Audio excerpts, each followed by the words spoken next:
Here's the Nokia N80. We tried getting away with pronouncing it Nokia like most Americans do last time, and you guys called us on it, so we'll say it right today.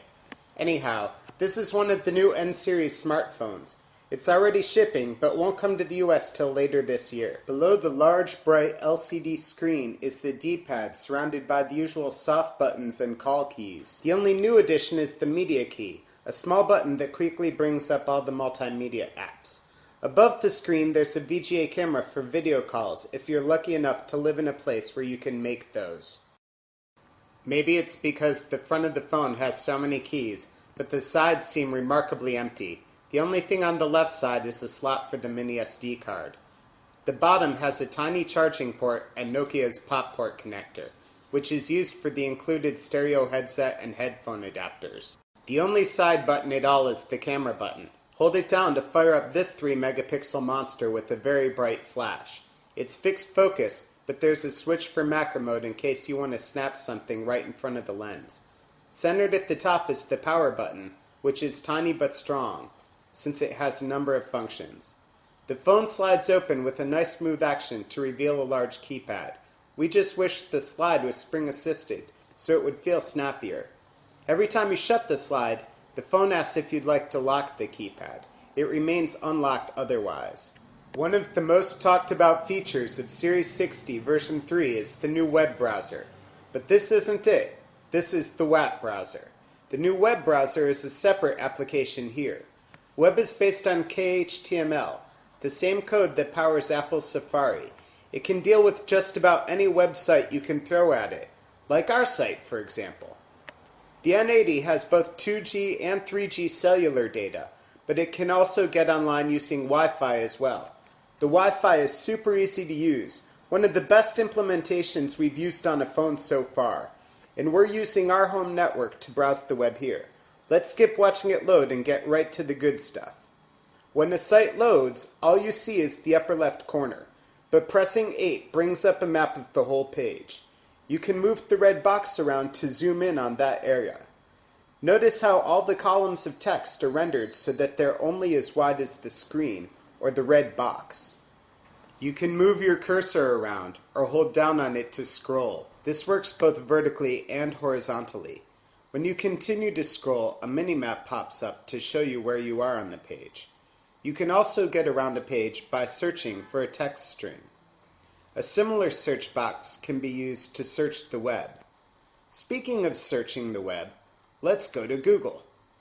Like PhoneScoop, Google's full site loads when you visit it from a web browser.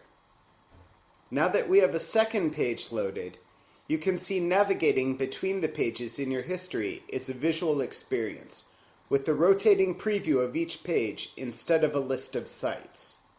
Pressing the media key brings up a menu with shortcuts to the multimedia applications.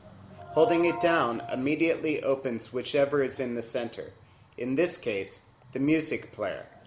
Although there are no playback control keys on the N80, the speakers and software still make this an excellent music phone. You can sort through your tracks using artist, album, or track name from the ID3 tags. Once you hit play, you can leave the music player to do other things. A status bar on the home screen gives you easy access to track name and play-pause controls. Let's leave Gnarls Barkley playing while we check out the camera.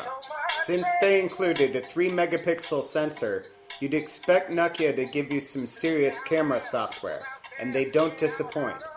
It's got a fantastic video recorder, and all the adjustments and controls you'd find on a mid-range digital still camera. The macro switch doesn't just move the lens, it actually changes how some of the camera's features operate. We'll flip it so we can take a close-up of our Panda Z pilot. Since the lens is a fixed focus, all you have to do is point and shoot. We've noticed the camera doesn't fire until slightly after the screen freezes. Be warned.